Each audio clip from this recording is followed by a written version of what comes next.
Welcome back to the Deep Dive. Today we're taking on something pretty heavy, actually. We're trying to extract some really critical national security lessons for Taiwan, looking straight at the Russia-Ukraine war. Yeah, it's tough but necessary work. This isn't about prediction, right? It's about seeing present-day realities and how they might apply. Exactly. We're digging into the geopolitics, some of the diplomatic stumbles, maybe missteps, and crucially, this idea of societal resilience. Because this war, even though it feels distant for some, it's sending some harsh, unavoidable warnings. Okay, so let's get into it. Let's unpack this. The sources you've pulled, they really act like a mirror, don't they? A pretty stark, unforgiving mirror for any smaller nation living next door to a major power. Unforgiving is the word. Yeah. And the main theme, again and again, is just the brutal truth about power politics. If there's one big takeaway for Taiwan, it seems to be this absolute need for self-reliance. Because those external promises, they look pretty fragile when push came to shove. Extremely fragile. So that harsh reality, that's really our starting point, isn't it? Mm-hmm. Ukraine, in these analyses, is always framed as this vulnerable, small country, just caught between giants. They're caught in a massive geopolitical game. And the sources, they're not optimistic. They basically land on this grim idea that, strong power often ends up looking like right. Might makes right, essentially. It's a bitter pill to swallow, that phrase. The hegemony often means justice. It feels very realpolitik. It is. It reflects a framework you just can't ignore. When a superpower feels its core interests are threatened, those previous diplomatic niceties can just evaporate. And for smaller states, it's not just about surviving, it's about surviving on terms that might be set by others. Exactly. And the sources argue that maybe a kind of blindness to these hard power facts led Ukraine into some serious diplomatic mistakes. Okay, let's break those down. Mistake number one seems to be this heavy reliance on Western promises. Vague ones at that. Vague ones, crucially, not actual, solid, legally binding security guarantees. And what was the result of leaning so heavily on those? Well, the consequence was losing valuable time, losing leverage. When the conflict actually started, those promises just slammed into the reality of national interests. Right, which connects to the second point, the criticism that the leadership maybe blindly believed in. Mm-hmm. What do the sources call it?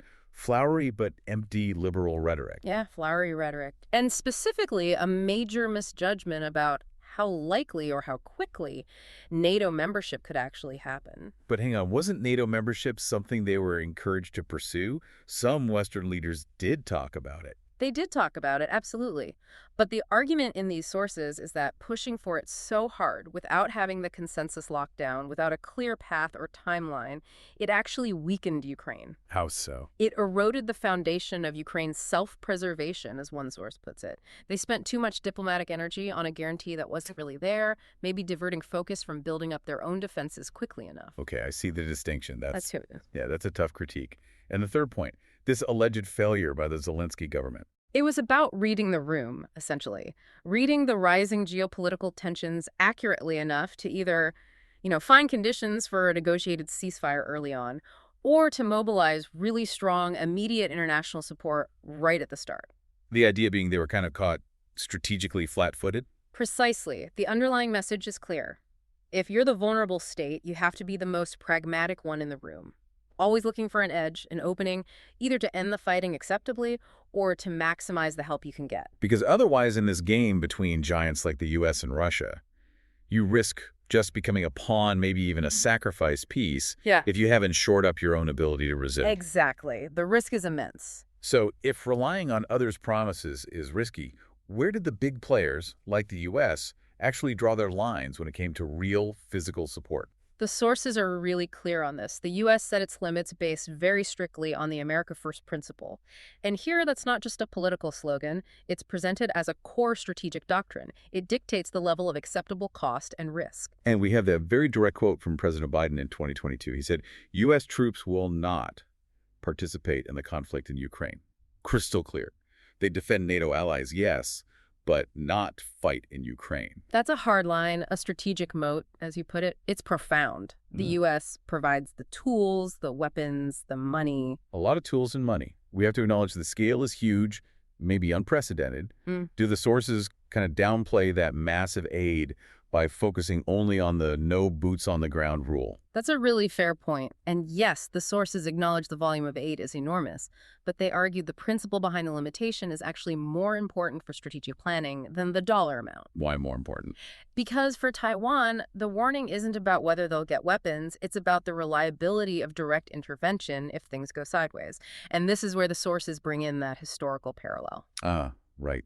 The 1978 parallel with Taiwan itself. Exactly. In 1978, the U.S., pursuing its own strategic goal-opening relations with the PRC, just unilaterally cut diplomatic ties with Taiwan. Ouch. That's a powerful reminder. It really is. It reinforces this understanding that U.S. support is ultimately conditional on its own national interests coming first. If Washington could break diplomatic ties then for strategic gain, they can certainly limit military involvement now. That definitely puts the America First idea into a much sharper historical context. Mm-hmm. What about Europe, France, the UK? Any more willingness there for direct involvement? European support was also really significant, but similarly conditional. France and the UK talked about long-term security guarantees, sure, but after a peace deal, not guarantees during the war itself. So no one's stepping up to fight alongside Ukraine directly? No, although we did see that quite creative, maybe even surprising move from the UK. The frozen assets thing. Yeah, converting £1 billion in frozen Russian state assets directly into military aid for Ukraine. It's a novel way to fund the defense without sending your own soldiers. Financial warfare, really. That is interesting, leveraging assets like that. What's really fascinating here, though, is just how clearly those geopolitical lines got drawn. Yes, the aid is huge, but that red line, no direct military intervention by external powers, stayed absolutely firm. Which forces the issue, doesn't it? It forces smaller nations to look inward, to realize, okay, survival ultimately comes down to our own ability to resist. Autonomous resistance becomes paramount. And that shift from hoping for external rescue to needing autonomous resistance becomes even more critical when you look at Russia's stance. Putin's position has been pretty unwavering. Extremely clear and, frankly, uncompromising. He basically warned, look, if Ukraine refuses a peace deal on our terms, Russia will just use military means to achieve all objectives. Full stop. That signals diplomacy has failed, doesn't it? Yeah. When one side says it's military means or nothing. It does. Once a major power fully commits like that, the objectives tend to harden. For Moscow, the core demands seem non-negotiable. Keeping control of Donbas, Ukraine abandoning NATO hopes, stopping alleged discrimination against Russian speakers. The message is stark. The only solution left on the table is military. Which forces the defender, Ukraine in this case, to prepare for a long, maybe total conflict. Precisely. And that pivot brings us smack into the most visceral part of this whole thing, the human cost, and why civil preparedness is so utterly vital. This is where the sources deliver a real aha moment. It hits harder than missile specs. You're talking about the underground schools. Yes, that anecdote, it just captures the reality of modern warfare impacting society directly. In Kharkiv, under constant threat of air raids since 2022. Imagine this. 17,000 students starting their school year deep underground. It's a chilling image. Classrooms and subway stations in purpose-built bomb shelters. Yeah, the sources mentioned 6 subway stations in Kharkiv turned into these makeshift schools holding maybe 1,500 kids at a time. The logistics must be insane, tiny classes, maybe a dozen students, split shifts because space is so limited and dark. Just trying to maintain some educational continuity under bombardment. It's wartime education. But what's also striking is the resilience, the society's determination to keep some normalcy going. You hear about students trying hard with their lessons, even wearing traditional embroidered shirts, their vyshyvankas to class underground. Asserting their identity even down there. Exactly. That resilience, that fight to keep life going, that's a huge lesson. It's about making sure the next generation isn't just lost to the chaos, ensuring society itself doesn't break down from the shock. And here's where it gets really interesting for Taiwan, I think. That picture, 17,000 kids in a subway school. It tells you defense isn't just about military hardware. It's about surviving the initial blow and keeping the basic functions of society running. Right. If you can't keep the schools open, somehow you're potentially losing the long game. So pulling all these threads together, the diplomatic fragility, the limits of aid, the need for self-defense, the absolute necessity of civil readiness, the sources seem to boil it down to 3 core pillars for Taiwan's strategy. That's right. 3 integrated, very pragmatic pillars drawn directly from these hard-learned lessons. Okay, pillar 1, diplomatic realism. Avoiding the chicken soup trap. Exactly. That term, chicken soup, it refers to that overly optimistic, maybe feel-good talk from foreign ministries that doesn't square with the harsh geopolitical realities. The lesson from Ukraine is stark.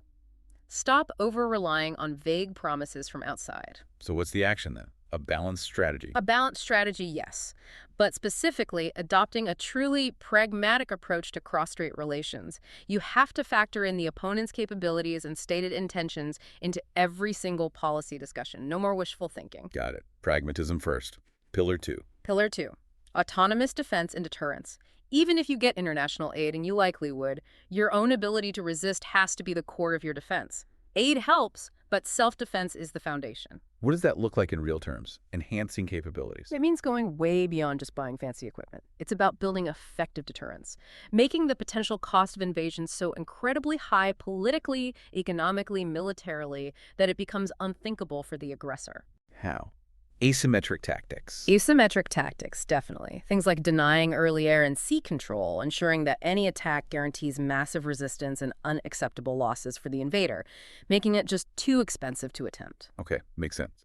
And Pillar 3 takes us back to those subway stations. Civil defense and social resilience. Absolutely. That underground school reality forces the issue. It demands full-scale civil defense preparedness. That means mapping, upgrading, actually using air raid shelters, having robust emergency response ready to go from day one. But it's more than just shelters, right? Much more. The crucial part is actively building overall social resilience. That's the society's ability to just keep functioning, basic stability, the economy, supply chains, communication, even under sustained attack. To prevent society from collapsing inwards. Exactly. To prevent internal breakdown and preserve that national will to resist. Protecting the next generation, ensuring they aren't lost to the future, as one source warned. Wow. So when you lay it out like that, shedding diplomatic illusions, doubling down on self-defense, preparing society down to the school basement level, it paints a picture of total integrated preparedness. That seems to be the core message. Taiwan's security, its survival really, rests on that integrated foundation. Self-defense, pragmatic diplomacy, and a truly resilient society.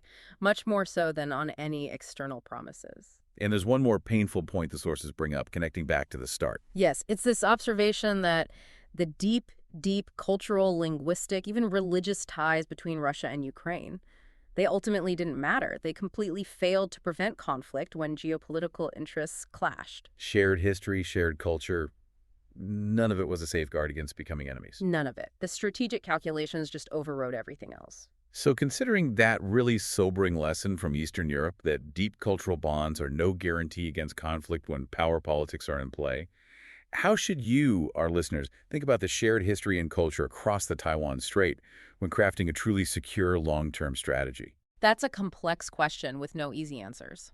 Definitely something worth thinking about more deeply as you digest these lessons from Ukraine.